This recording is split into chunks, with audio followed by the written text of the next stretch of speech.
নমস্কার বন্ধুরা, আমার ছোট্ট ইউটিউব চ্যানেল আর ডেলি জিকেতে তোমাদের সবাইকে স্বাগত। আশা করি ভালো আছো সবাই। বন্ধুরা, তোমরা যারা আগামী দিনে হাইকোর্টের এক্সামের প্রিপারেশন করছো, তোমাদের জন্য আরও একটা ইম্পর্টেন্ট ভিডিও, বিশেষ করে যারা গ্রুপ ডি এক্সাম দেবে, ঠিক আছে? তো জেনারেল সায়েন্স, আজকের যে ভিডিও বিষয় হচ্ছে মানব শরীর সম্বন্ধীয় যে সিম্পল কিছু কোশ্চেন আছে যেগুলি গ্রুপ ডি লেভেলের এক্সামে জিজ্ঞেস করা হয়, সেইগুলি থেকেই আজকের ভিডিও। ভালো লাগলে লাইক করবে, অবশ্যই যদি কেউ সহৃদয় হয়ে থাকে তাহলে হাইপ করে এগিয়ে যেতে সাহায্য করবে। আর চ্যানেলে নতুন হয়ে থাকলে অবশ্যই এক্সাম প্রিপারেশনের জন্য সাবস্ক্রাইব করে বেল আইকন প্রেস করে রাখবেন নেক্সট ভিডিওর জন্য।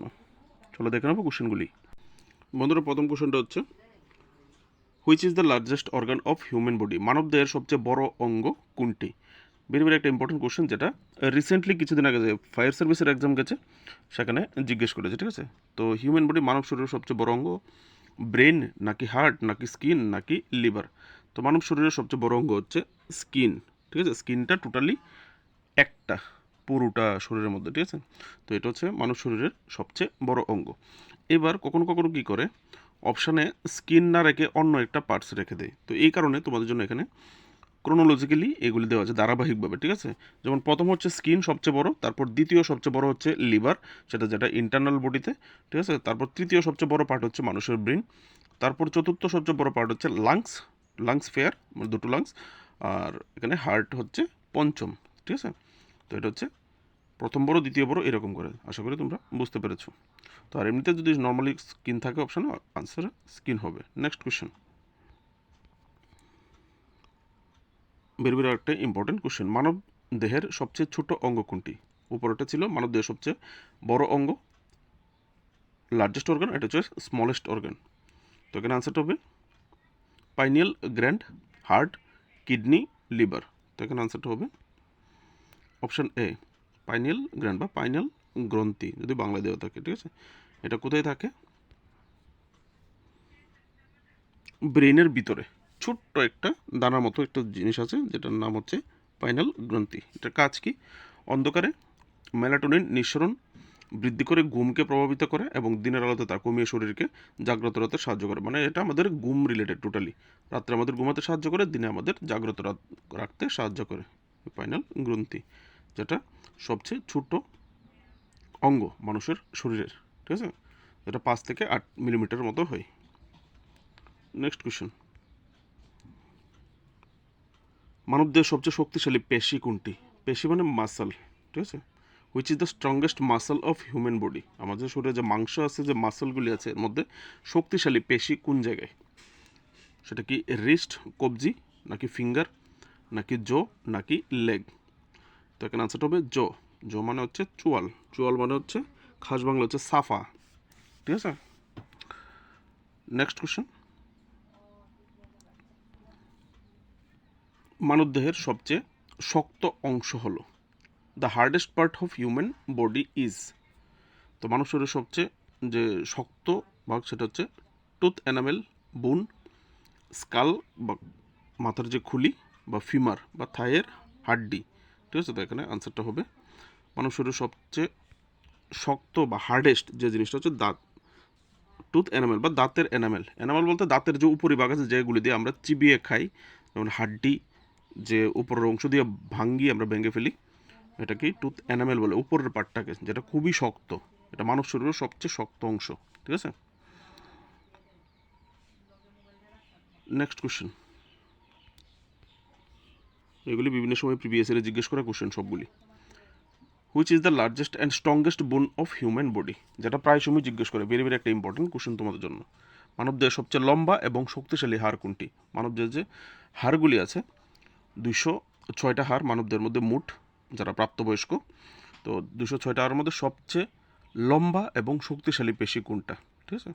তো এখানে আনসারটা হবে ফিমার। ইংলিশে হলে ফিমার, বাংলায় হলে থাইয়ের যে হাড্ডি আছে, উরুর, ঠিক আছে? উরুর যে আমাদের থাই হাঁটুর উপরে যে অংশটা, সেটা হচ্ছে উরু, ঠিক আছে?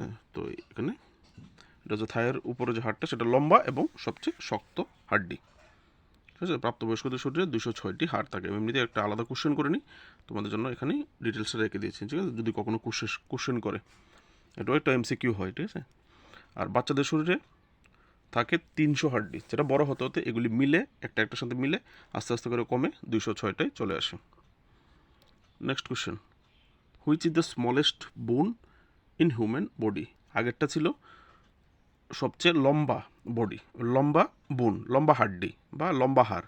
এবারটা হচ্ছে মানবদেহের সবচেয়ে ছোটো হাড় কোনটি? ঠিক আছে, মানবদেহের সবচেয়ে ছোটো হাড়, এটা হচ্ছে স্টেফিস, অপশন ডি স্টেফিস। স্টেফিস কোথায় থাকে? এটা কানের ভিতরে থাকে। ঠিক আছে, স্টেফিসের লোকেশন কানের ভিতরে। সেটা কী করে? এটি কানের ভেতর শব্দ তরঙ্গ পরিবহনে গুরুত্বপূর্ণ ভূমিকা পালন করে। ঠিক আছে, নেক্সট কোশ্চেন। মানুষের শরীরে স্বাভাবিক তাপমাত্রা কত? ভেরি ভেরি একটা ইম্পর্টেন্ট কোশ্চেন। অনেকবার বিভিন্ন রকম সেন্ট্রালের এক্সাম, ত্রিপুরার এক্সাম, নানা রকম পরীক্ষায় জিজ্ঞেস করা একটা কোশ্চেন। মানব শরীরের নর্মাল যে টেম্পারেচার আমাদের, এটা আমাদের পরীক্ষায় না আসলেও জানা আমাদের খুবই জরুরি।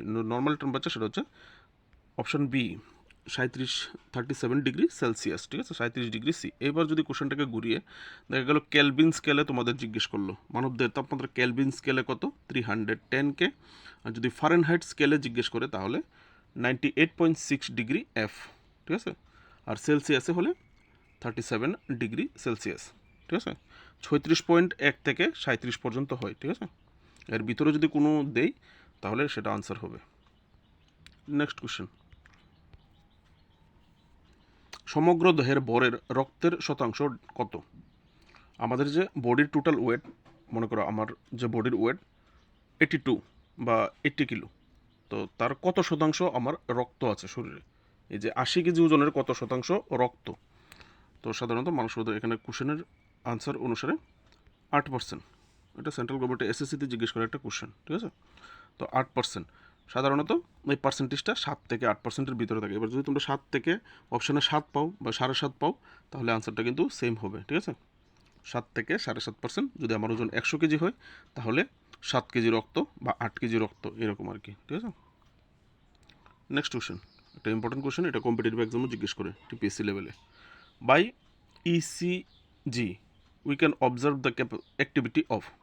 ইসিজি এর মাধ্যমে আমরা ড্যাশ ড্যাশ ড্যাশ এর কার্যকলাপ পর্যবেক্ষণ করতে হবে। ইসিজি এর মাধ্যমে, ইসিজি যে আমরা করি এর মাধ্যমে কিসের টেস্ট করা হয় বা কিসের কার্যবিধি পর্যবেক্ষণ করা হয়? Heart, kidney, brain, stomach. তখন আনসারটা হবে ইসিজির মাধ্যমে হার্টের গতিবিধি কার্যকলাপ পর্যবেক্ষণ করা হয়। Next question. কোন রক্তের গ্রুপকে সার্বজনীন দাতা বলা হয়? Universal donor. ঠিক আছে, যারা সার্বজনীন দাতা সবাইকে তারা রক্ত দিতে পারে। তো এখানে সার্বজনীন দাতা বা ইউনিভার্সাল ডোনার যে গ্রুপকে বলা হয় সেটা হচ্ছে ও নেগেটিভ। অপশান অনেক সময় এই পজিটিভ নেগেটিভ এই লেখাগুলি থাকে না। ঠিক আছে, এই পজিটিভ নেগেটিভ লেখাগুলি তোমাদের অপশানে থাকে না। ঠিক আছে, তো যদি অপশানে পজিটিভ নেগেটিভ না থাকে, শুধু A B O, A B এরকম দেওয়া থাকতে পারে। ঠিক আছে, তো এখানে আনসারটা হবে ও। ঠিক আছে, ও নেগেটিভ না দিয়ে শুধু ও দিতে পারে, তো ও দিলেও আনসারটা কিন্তু সেম হবে। ঠিক আছে, এখান থেকে পড়ে নেবে কেন ও নেগেটিভ বা ও গ্রুপের যারা তারা ইউনিভার্সাল ডোনার হয়। তারপর হচ্ছে এবার হচ্ছে কারা কোন রক্তের, which blood group is called universal recipient.